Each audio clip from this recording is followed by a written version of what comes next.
Good morning, students. Today we are going to read about the lesson 12 soil erosion, page number 126. Soil erosion का meaning होता है बेटा soil means मिट्टी यानी कि मृदा और erosion means अपरदन यानी कि मिट्टी का कटाव. ठीक है. The process of carrying away from the top fertile layer of soil. Process यानी कि प्रक्रिया, केयरिंग मतलब लेकर जाना, अवे दूर तक. ठीक है. टॉप फर्टाइल लेयर, टॉप यानी कि ऊपरी, फर्टाइल उपजाऊ, लेयर होती है बेटा परत. सॉइल आपको पता है मिट्टी. One place to another place, एक स्थान से दूसरी जगह पर. विंड, वाटर, ह्यूमन एक्टिविटीज़ होती है, मानव गतिविधियाँ. अब देखिए the process of caring away of the top fertile layer of soil from one place to another place by wind, water and or human activities is called soil erosion.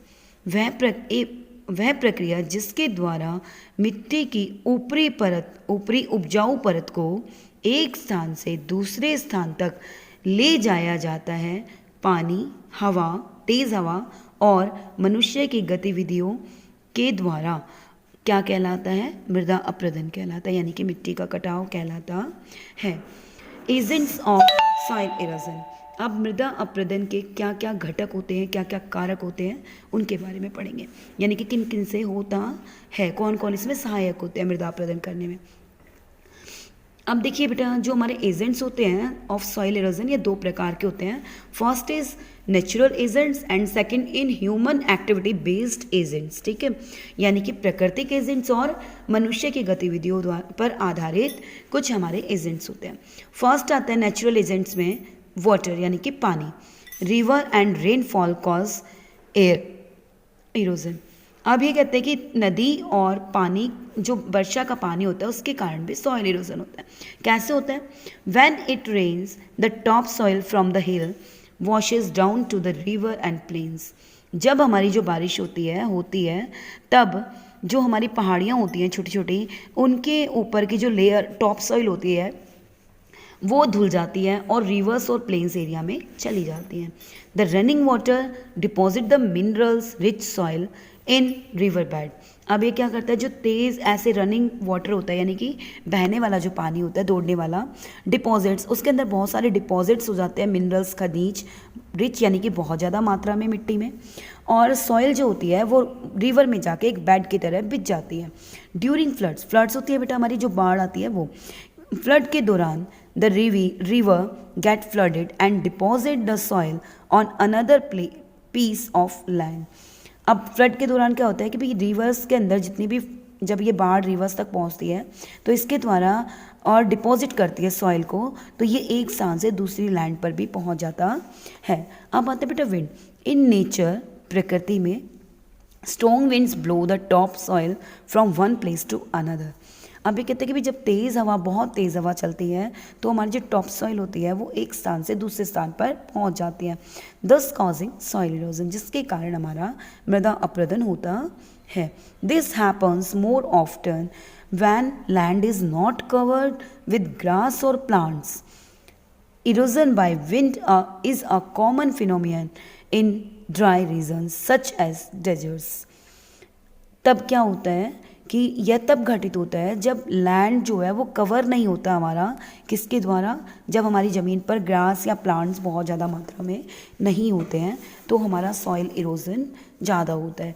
अब इसका जो main कारण है ड्राई रीजन्स होते हैं, जो सूखे क्षेत्र होते हैं वो, जैसे कि डेजर्ट. अब देखो बेटा हमें दो पिक्चर्स दिखाई हुई हैं.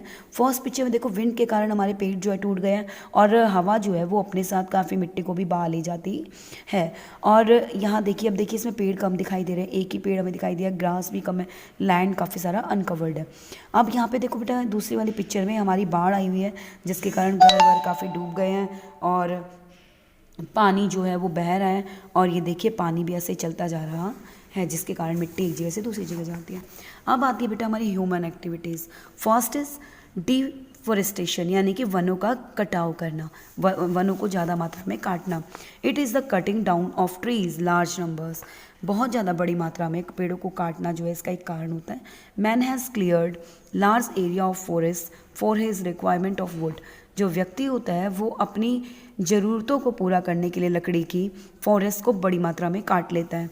एंड लिविंग स्पेस एक्सेट्रा, यहाँ तक कि जो वो जहाँ पर वो रहता है वहाँ से भी लकड़ियों को ले लेता है। This results in soil erosion, यही सबसे बड़ा कारण है जो हमें सॉइल इरोजन मृदा अपरदन होता है।